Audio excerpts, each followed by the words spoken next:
दोस्तों स्वागत है आप सभी का आपके अपने YouTube channel online education consultant में, जहां पर हम आपको यूनिवर्सिटीज के अपडेट के साथ साथ ये भी बताते हैं कि किस कोर्स को करने के आपको क्या-क्या बेनिफिट होते हैं और कौन सा कोर्स आपको करना चाहिए या कौन सा कोर्स नहीं। तो उसी से रिलेवेंट आज मैं एक और कोर्स के लिए आपको एक्सप्लेनेशन देने वाला हूं, जिसका नाम है PGDM। तो आज इस वीडियो में मैं आपको क्या-क्या एक्सप्लेनेशन करने वाला हूं। सबसे पहले तो PGDM होता क्या है, नंबर 2 पे इसकी ड्यूरेशन क्या होती है, नंबर 3 पे इसकी एलिजिबिलिटी आपको क्या चाहिए होती है, कोर्स का ड्यूरेशन क्या होता है, कोर्स के ड्यूरेशन के साथ-साथ इसमें फीस कितनी होती है, सिलेबस क्या होता है, कौन-कौन से स्पेशलाइजेशन होती है, गवर्नमेंट जॉब और प्राइवेट जॉब में कहां-कहां पर इसमें ऑप्शंस होते हैं, इसके साथ-साथ इसमें सैलरी पैकेज कितना मिलता है और भी बहुत सारी चीजें जो आज की वीडियो में मैं आपको इसमें एक्सप्लेन करने वाला हूं। सबसे पहले बात करते हैं PGDM होता क्या है। PGDM यानी post graduation diploma in management. अब ये है कि इस कोर्स को करते कौन स्टूडेंट्स हैं।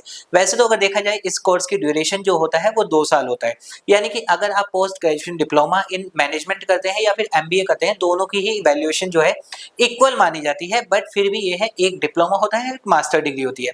बेसिकली इसको कोई भी स्टूडेंट कर सकता है अगर आपने भी ग्रेजुएशन पास आउट किया है, चाहे आपने BA किया था, BCom किया था, आपने BBA किया था, BCA किया था, BSc किया था, कोई भी स्टूडेंट है जिसने अपना ग्रेजुएशन पास आउट किया हुआ है वो इस कोर्स को कर सकता है।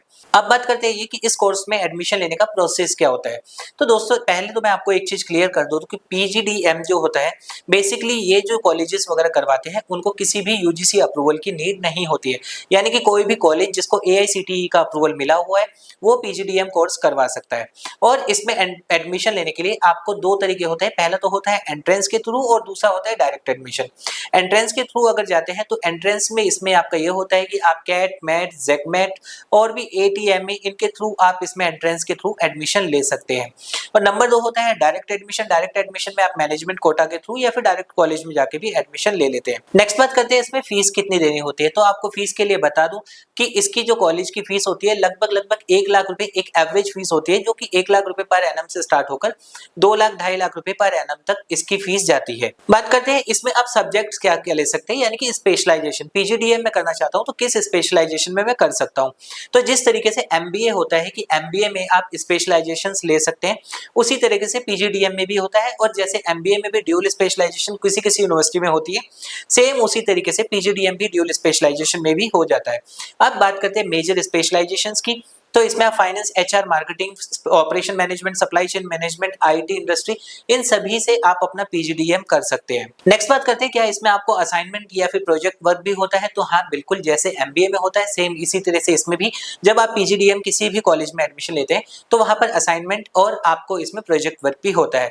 अब नेक्स्ट बात करते हैं जॉब अपॉर्चुनिटीज की। अगर आपने PGDM किया है तो आपको प्राइवेट सेक्टर में और गवर्नमेंट सेक्टर में या फिर जॉब मिलती है या नहीं मिलती है, और मिलती है तो किस किस सेक्टर में आपको मिलती है।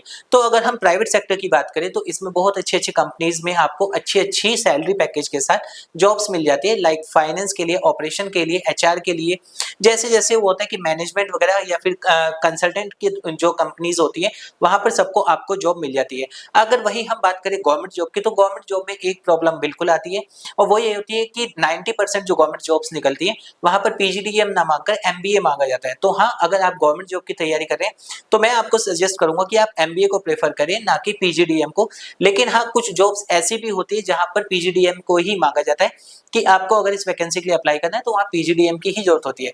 तो उस केस में आपको PGDM के थ्रू भी गवर्नमेंट जॉब मिल जाती है। अब बात करते हैं कि जॉब तो मिल जाती है, लेकिन जॉब अगर मुझे किसी अच्छी कंपनी में चाहिए तो मैं कैसे सेलेक्ट करूँ कि कौन सा कॉलेज मेरे लिए बहुत अच्छा होगा।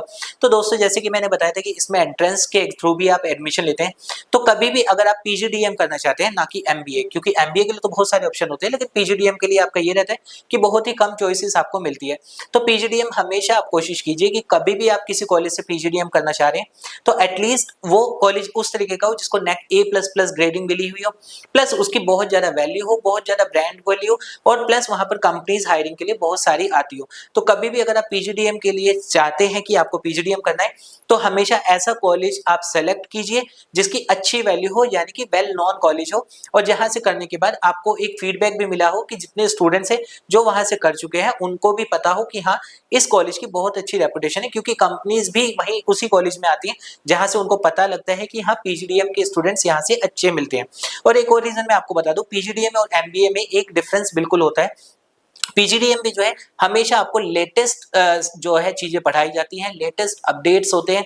एमबीए में आपका हमेशा एक पैटर्न बना हुआ है हर कॉलेज या यूनिवर्सिटी का कि वही सेम पैटर्न आपका चलता रहेगा, लेकिन पीजीडीएम में हमेशा होता है कि जो जो लेटेस्ट अपडेट आ रहे होते हैं सिलेबस उसी के अकॉर्डिंग डिसाइड किया जाता है। तो हर पीजीडीएम के स्टूडेंट्स को as per MBA student knowledge जो है वो ज्यादा होती है, क्योंकि उनके ऊपर जो होमवर्क होता है यूनिवर्सिटी या कॉलेज का वो ज्यादा होता है एज कम्पेयर टू एमबीए। तो कभी भी अगर आप पीजीडीएम करते हैं तो आपको एमबीए से ज्यादा अपडेट्स मिलेंगे और एमबीए से ज्यादा नॉलेज आपको पीजीडीएम में गेन होती है। एंड लास्ट बात करते हैं ये कि चलिए ठीक है, मैंने पीजीडीएम कर लिया है किसी भी प्राइवेट कॉलेज से और वेल नोन कॉलेज से, तो उसके बाद मेरा सैलरी पैकेज क्या होगा? तो सैलरी पैकेज हमेशा ये होता है कि जब आपके कॉलेज में कोई भी कंपनी आती है हायरिंग के लिए, तो वहां पर अगर कंपनी की बैंड अच्छी है, जहां पर आपको ये है कि पोजीशन भी अच्छी है कि आपको एडमिनिस्ट्रेटिव की जॉब मिल रही है या फिर और भी अच्छी जो जॉब पोजीशन होती है, तो वहां पर आपकी सैलरी इसमें कम से कम 6 लाख पर एनम से स्टार्टिंग पैकेज आपको मिल जाता है।